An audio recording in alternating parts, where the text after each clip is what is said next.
Stone was used to process grain, using a beehive quern. In the shape of a beehive, the top half had a funnel cut into it with grain poured in. This was placed onto a stone base and a handle inserted in the top part of the beehive quern. Rotated left to right many times, the grain would fall through onto the base and be crushed to produce flour.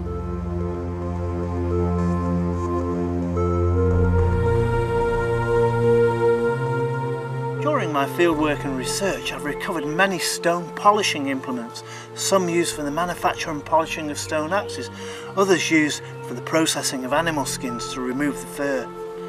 Just goes to show you that if you look hard enough, you can find these items still left in the fields of Britain from thousands of years of history.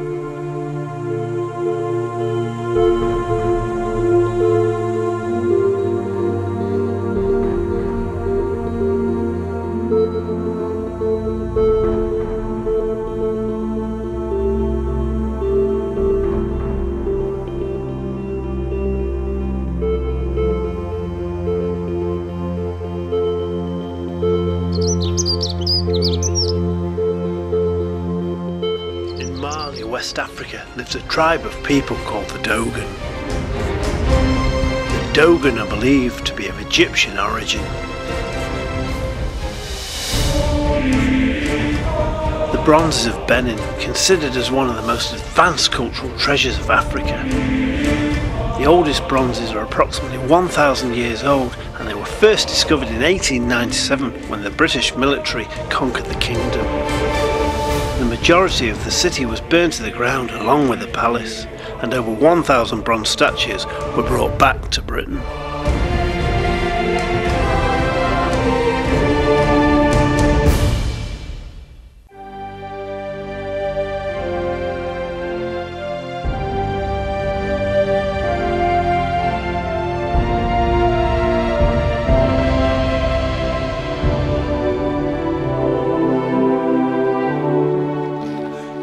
Bearing in mind that all the artifacts and treasures lifted from the earth will have been found for the first time in hundreds, if not thousands of years.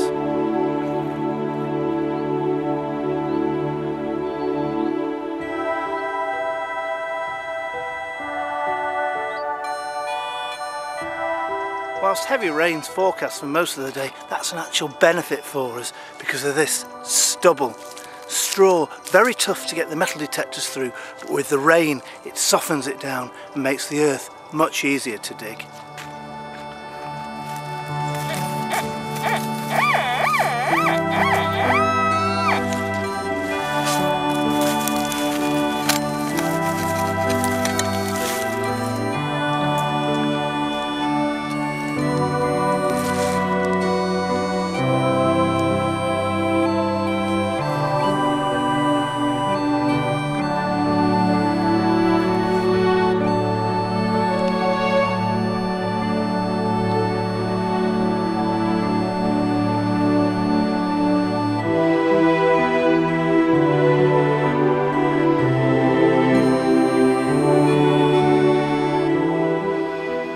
They say it's true that patience is a virtue when looking for this sort of material from ancient times, and what a wait it's been. 3.5 hours searching, and now this, another beautiful Roman silver denarius, republican in nature and definitely part of the missing hoard.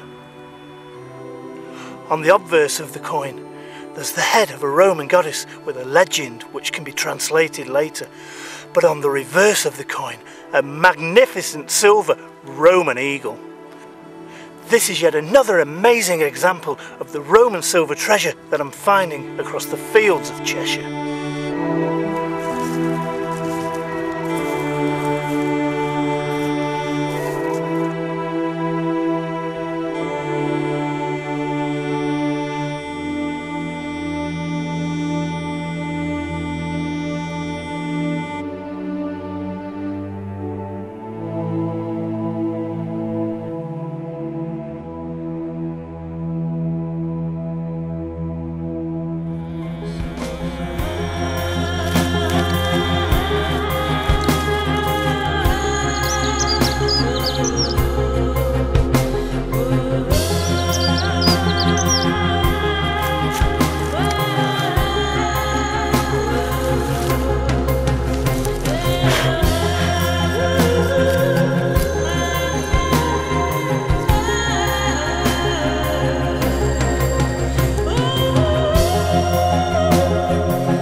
Excavating on this field has been a real challenge tonight, with the stubble keeping the machine head from touching the soil. But just as always with this sort of research, at the last second as the light's fading, we find this, a gorgeous bronze artefact that looks like it could be some kind of brooch and possibly Roman. There's only one way to find out, and that's to get it home and do some cleaning and some research.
Years ago, when I was joined by Channel 4's Time team to come and investigate a site I was working on in the fields of Cheshire that had been throwing up Roman evidence for many years.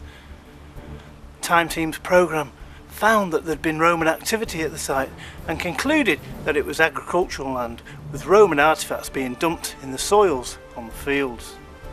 However, since the departure of Time team at the end of 2006, I decided to move my research just a couple of fields away from the site that they'd dug. The results have been amazing, with the reclamation of finds, silver in nature and all Roman. But the twist, most of the coinage is military, and the artefacts have also got a flavour of military activity too.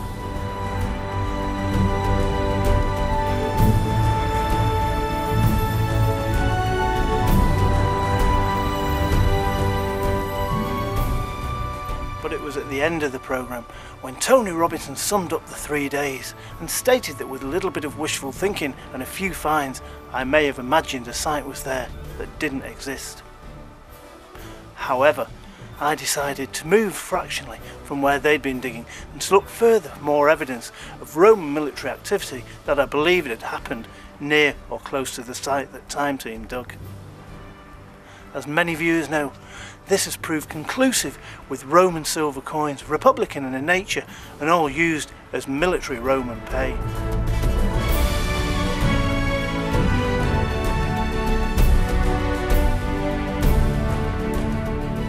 Following the summing up by Time Team, I believe they'd missed something fundamental and still believed that the Roman army had passed through the area. Well, in 2007 I moved to new fields, finding more evidence with Roman silver republican coins used to pay the Roman soldiers. 2008, 2009 and beyond, the finds still coming thick and fast, I returned once again in 2011 with more evidence and more silver Roman coins coming from the ground.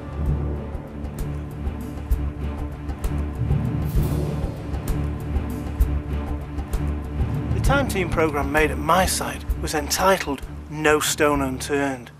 Well, certainly quite a few stones were left unturned as I went out and found more evidence of Roman activity across the village.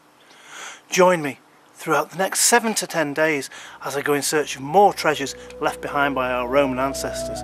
We'll certainly be turning over more stones.